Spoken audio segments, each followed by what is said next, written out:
over all through the house, which is I'm guessing, low budget horror movie by the looks of it. Not too low budget. It doesn't feel low budget, but there's some aspects of it, the acting, some of the lighting, it seems kind of low budget. So I'm guessing that it's a low budget indie horror movie. It went to a festival. It won Best Slasher. And yes, this is a slasher. It has a high body count, it has nudity, and it has gore. So there's my positives right there. Let's talk about the positives. High body count, nudity, gore. This is a slasher. Fuck yeah, it checks all the boxes. There's a variety of kills. It's got definitely like inspirations from other movies like The Burning. The killer uses garden shears, and I love that. We don't see that enough in horror movies. We've only seen it in like The Burning, and who else uses garden shears? Garden shears. I love that that's his choice of weapon. I'm not too crazy about the mask, but I like that they attempt to make it somewhat different and unique. I like that this movie attempts twist. There's a couple of them, although they're very predictable. They're unoriginal, but at least it's trying to do something else. It's not just like straight up slasher. Crazy guy is crazy. You don't know who he is. It tries to do something with a story and a mystery, but it just doesn't work for me. But at least they tried. So I'll give them credit where credit is due. And the Christmas atmosphere in this movie is gorgeous. The lighting, some of the cinematography, it just looks stunning. I'm just a sucker when it comes to like neon lights and just the blue lighting, the red lighting. I just love the look and feel of this movie. And I like the mannequin Santa thing. That's pretty creepy too. Whenever there's mannequins involved in a horror movie, it's always creepy. And the women in this movie are all gorgeous, and there's the stereotypical crazy lady is unattractive, she's grotesque, no one wants to touch her, asexual. Ugh. It's a cliche, like within horror movies. Like if a woman's unattractive, she's usually psycho or just like Kathy Bates in Misery, Annie Wilkes. So this plays right into that, and this movie has a lot of cliches. Trust me, it checks all the boxes. But the other women in this movie, gorgeous. And there's nudity, so if you're looking for that, you're gonna find plenty. Got boobs here, boobs there, shower scene, shower scene. And as for any negatives, the reactions from these people, the acting is awful. Not Sleepaway Camp awful, but close. The reactions from people are just so fucking unrealistic. People just not really reacting that much to pain like they should, and it just takes me out of the movie. Editing, I don't get how this won Best Editing. There's scenes where it just feels like an abrupt cut, just a few weird scene transitions that I felt were kind of odd. There's dumb character decisions in here, of course, like a woman who's wearing high heels and just continues to run away from the killer in high heels, which ends up costing her her life because she breaks her ankle. Moron. In the lighting in this movie, there's good cinematography, there's beautiful imagery and shots in here, but the lighting, especially at like night scenes, which is a good majority of the film, if not all of it, it's weird. It looks like one of those TV camera crew lights on top of a camera just shining on their face when they're running in the forest, or they're just outside talking to each other, and there's close-up shots of each person's face so we can get the reaction to what this person's saying. There's just a white hot light just shining right on their freaking face. I'm just like, where is that light source coming from? That makes no sense. Even when they're like inside their car, it's the same white hot light just shining on their face. I talked about it earlier, there are twists in this movie, but I kind of already said what I needed to say earlier. They're unoriginal. They're not intriguing. I don't give a fuck about the mystery. I could have done without it, and I still would have had a good time. So there's no need for these twists. They don't do anything. They're not intriguing. I wasn't like interested to find out what was going on. I'm just like, I don't care who the killer is, or what Miss Garrett has to do with anything, or who this bitch's dad is. I don't care. It's just not set up properly. It doesn't build your interest throughout. You're just like, I just want to see these people die. And the third act, for me personally, I just felt like it was getting kind of old. I was like, just how long is this going to drag out? Like, just kill the bitch. Oh no, you want to conveniently keep her alive. Okay. Just like chase sequence after chase sequence after a cat fight after a cat fight. And this fight, like, I'm just like, okay, somebody just die, please. But other than that, this was a pretty decent time. The tone of it's weird. Like, it's doing funny things regarding like the violence. It's comedic. But the tone with like throughout the film with the characters. It's like it's taking itself kind of serious. I don't know. Like I don't think this movie was that self-aware, or maybe it was. I don't know. It was kind of hard to tell. But either way, it's fun. It's got gore. It's got the high body count. It's got boobs. It's got the Christmas atmosphere. So if you're looking for a decent Christmas horror movie to watch, this is free on Amazon Prime for you to check out, and I think on Tubi. So when it comes to all through the house, this is definitely worth watching. So rent it at Redbox. Time for the spoiler discussion. This movie opens up with what looks like an insane asylum person who has escaped picking up garden shears that were conveniently just placed in the backyard. And we got this interracial couple, and the girl's in the shower, and the guy's like trying to get himself hard because he's got like ED, like he can't get it up. He's not that old. And your girlfriend looks pretty attractive. She's got nice boobs. How's it that hard to get blood rushing to your dick? Seriously? But he's like in the other room. He's like jerking off. He's like, come on, I'm going to moonwalk on that pussy. And then he just gets his dick cut off. And it takes him like 3 seconds to react like, oh shit. Like, see, that's what I'm talking about. The reactions. I guess it's just supposed to be comedic. But, really? And then the girl, she gets stabbed right through the boob with the garden shears, and then through the face, like through the eyeballs, like Deborah Voorhees in Friday the 13th Part 5, A New Beginning. Yeah, this movie is just like intercut. Like every other scene is a death scene. Like it'll go from like the main group of girls, these 3 girls that we're following, to death scene, 3 girls, death scene. And you're just like, who are these random people? And by the end of it, you're like, really? What was all that for? I'll get to it. Good. I don't want to jump too far ahead, but you'll look back on all those death scenes like, well, why did he go after these people, those people? That makes no sense. So just up in the body count for no reason. So yeah, and does the kid die? See, movie doesn't have the balls to tell me that guy killed the kid. We just see the 8-year-old kid on the couch. We don't know what happened to him. I assume he's dead, maybe, but there's no strong indication. Maybe he just got knocked out. But the killer's killing a dog and then a cat, but this movie doesn't have the balls to kill a kid. Come on, man. And then this random chick just gets a machete right to the throat. And I like that it doesn't just go all the way through and behead her. It just gets stuck like halfway through. And then he just sticks it like through her head or something else through her head after killing her dog that she named Sugar Balls. That's a terrible name for a dog. And then there's another couple that's getting killed that we don't know who they are. They have no connection. All is just a bunch of cannon fodder. But they're like, the guy's getting like chained up to the bed, and his safe word is jingle balls. And then the guy stabs the girl through the chin, up through the head, kind of like Sorority Row, the remake.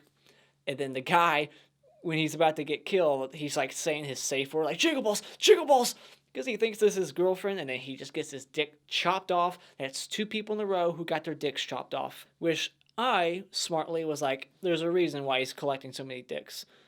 And then I was able to pick up on that twist because of it. Like I said, the twist was kind of predictable. And then we see Mrs. Garrett, or Miss Garrett, and we automatically know right up front that she's a crazy weird bitch. She kind of has this, what's her name in Black Christmas? She kind of reminds me of her, but on a higher level of insaneness. I forget her name. I haven't seen Black Christmas in so long. I need to watch it again. And then there's a lesbian scene, or we don't get to see like lesbians go, but we know they're lesbians. We got this beautiful, hot, smoking hot lesbo couple. One's in the shower, one's on the bed, and then the blade just keeps going up through the bed, and she just keeps staring, and she won't get off the bed. It's just, again, dumb character decisions. Seriously? And then she's like putting her hand on the bed, like, let me try this hand. Like, trying to test her luck. Like, how lucky am I? And then she just gets off the bed, and she gets dragged under, killed off screen. Girlfriend comes out, sees that she's dead, and then, how does she die again? I think she gets, like, stabbed in the... Oh, yeah. She goes in the bathroom, and she just puts herself up against the door that she locked, as if she's going to be able to barricade it that well. And he just stabs her right through the door, and then stabs her again through the face. Another dumb character decision, like, why... The front door was that way. The door to leave was that way, but you went back in the bathroom that has no window. You're a moron. Par for the course when you're watching these dumb horror movies. So I'm used to it. But I still point it out. I have to point it out when I see a dumb character decision. But yeah, Miss Garrett, she's fucking crazy. She's having dinner with all these mannequins that are dressed up like Santa, and she's saying something like, "You raped me," or "You threw me around like I wasn't human," and that goes nowhere. It's not fully explored later on. Like, was she raped by Santa? Why is she keeping all this Christmas? Like, if you were raped by a Santa Claus, you would never dress up your house for Christmas ever. No Halloween or no Christmas decorations ever again. Nothing. Not even a fucking radio playing Christmas music. It would be traumatizing. So why, if she was raped by Santa, is she dressing up her house in Christmas lights and whatnot, which are very elaborate, and there's a ton of them. This, like I said, this movie is beautiful and just drenched in Christmas atmosphere. So yeah, I don't know. I don't get that part of the movie, the story, I guess. Was she raped by Santa? I don't know. And then the one, oh my god, get the fuck out of here. A cat scare. There is a cat scare, and I have to believe this was done on purpose just to piss people like me off and to check a box. Like, I saw this in Friday the 13th and 100 other movies like Slumber Party Massacre, so I'll just do it too. Like Halloween 2, cat comes out of the dumpster. We get another one here. Literally, a black cat just jumps right through the window, because that's what cats do all the time. They jump through windows and they meow while they do it. No. Stop doing that. And then the grandma, she gets a bunch of Christmas lights wrapped around her, and then she's in the wheelchair, so I'm guessing that she can't walk. Is she paralyzed? How does she get out of that chair into her little lazy chair? Because is she lazy? And how does she decorate her house? There's no way if she's in the wheelchair. But he throws her like off a cliff, like she's being pushed down her driveway, and then all of a sudden, I couldn't see what the hell was going on, but she just flies off into the abyss, into the darkness. I don't know what the fuck what's happening there. Does she live on the hill like the Grinch? Where the fuck was she? I didn't get that scene at all. I couldn't even tell, like, what? Does she live on a cliff? I love that the two girls that are, for some reason, I haven't figured it out why they're there. They feel bad for Miss Garrett. I thought they maybe were supposed to put up decorations for Miss Garrett or with her. Is it Christmas Eve? It's kind of too late for that shit. But anyways, they find mannequins on the bed with lipstick, like lip marks, all over the dick area of the mannequin. And they just kind of like laugh about it. Like, wow, she must be really lonely. Get the fuck out of there. She is psycho. Why are you two sticking around? Why are they still there? They don't owe Mrs. Garrett anything. So they could just leave at any moment, but they stick around for no fucking reason. And then the one chick leaves to go get wine, and then she comes back, and conveniently, this house has soundproof kitchen windows, because she gets murdered literally right outside the kitchen window while the other friend is in the kitchen, and they don't hear each other. Like, it's completely soundproof. Bullshit. Bullshit, I have to call it. And yeah, and then the one chick wears the dress that Jamie wore, I guess, as a kid. Maybe? No, because Jamie disappeared supposedly when she was like 5 or 6. No, she didn't disappear. She went to an insane asylum when she was 5 or 6, but she's dressing up this Miss Garrett. She's dressing up this mannequin in a red dress, and there's a necklace on it that says daughter, so it's supposed to represent Jamie, but it's wearing an outfit that Jamie's never worn, because she can't. She's at a hospital. So I thought maybe that dress was going to represent something, and it was going to come into play later, like a Friday the 13th Part 2 situation with Jenny. It was going to like help this character manipulate the killer. I don't know. But that went nowhere. It was just for her to put high heels on and then run around in high heels like a moron. And why she had that outfit on still, why? Like, she says she was going to put the outfit on just to take a quick like Facebook picture, and then she has it on hours later. Take it off. This movie has a few cliches in it. It has the "you're breaking up" cliche, the phones don't work. It has the boyfriend comes to save the girlfriend at the last second but doesn't do a good job of it cliche. And it has the protagonist walks backwards towards the villain cliche because they don't want to walk forwards. Even though the section of the house that she was like keeping her eye on, there was no like avenue or like entryway for the killer to come at her. Like, what was she looking at? A Christmas tree? A fireplace? Turn around, you dipshit.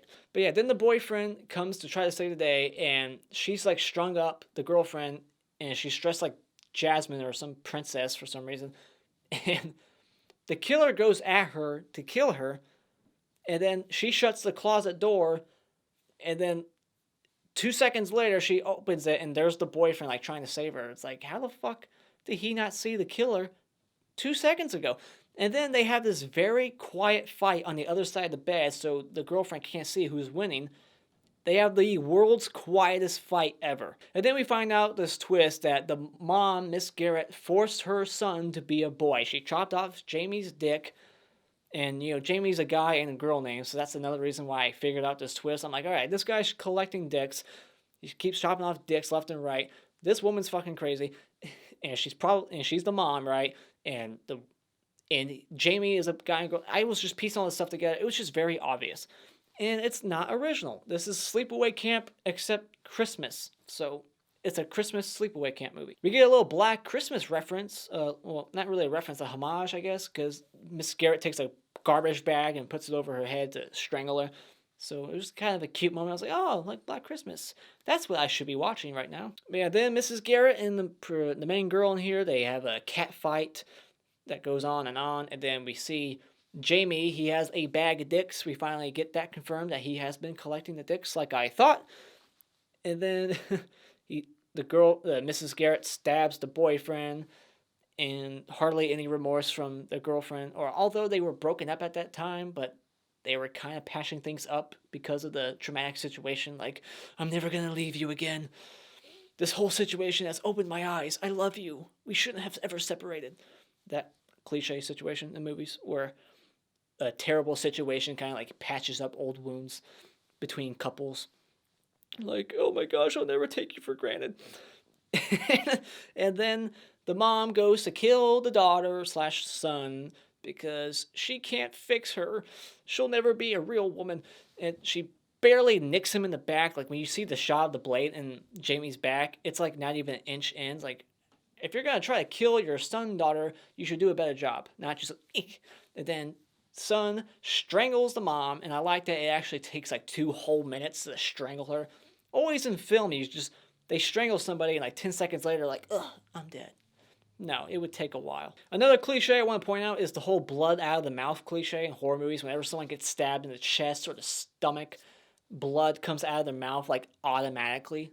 Just like, boom. It's like, no, it depends where you get stabbed, A, and B, it doesn't just come out immediately. If you got stabbed in the lungs, yeah, maybe. And then we get the Texas Chainsaw 3D type ending where they find out that they were half-brothers, or half-brother and sister. So, do your thing, cuz. Kill Mrs. Garrett. And now they're just living together happily ever after in that house. How are they going to explain all the murders? Like, seriously, explain it away. Your DNA is everywhere. Both of you. And, seriously? Like, let's live with my half-brother, who I just realized is my half-brother, who I shouldn't be having any emotions towards other than revenge. Like, he just killed your friends. She don't give a shit. And so yeah, I have questions. So, was Mrs. Garrett raped by Santa Claus? Why did Jamie try to kill his sister in that bedroom before the boyfriend came? If the plan from Mrs. Garrett and Jamie was to keep her as the daughter that she always wanted, so why are you trying to kill her? That makes no sense. And she doesn't care that he butchered her friends? And why Jamie targeted women throughout the movie if he was collecting dicks? That was established. He was collecting dicks because he was looking for one that his mom could surgically attach to him because she owes him a dick. After all, she's the one that cut it off 15 years ago. So he picks out a dick. It's silly, but yeah, like, he kills all kinds of women. The lesbo couple, they don't have dicks, do they? I don't know. Trannies? You never know in this day and age, but seriously, they didn't have dicks, so why is he killing random women who had nothing to do with his suffering? The mom did. Why wouldn't he just kill his mom? If you're breaking out of the mental institution 15 years later and you're there because of your mom who cut off your dick, that's target number 1 right there. Your mom. Go kill her. Not work with her. Fuck. Get the fuck out of here. But that's the end of All Through the House. Let me know what you thought about this movie in the comments below. Check it out if you want. Like I said, on Amazon Prime or Tubi. It's a couple bucks to rent on Vudu if you want.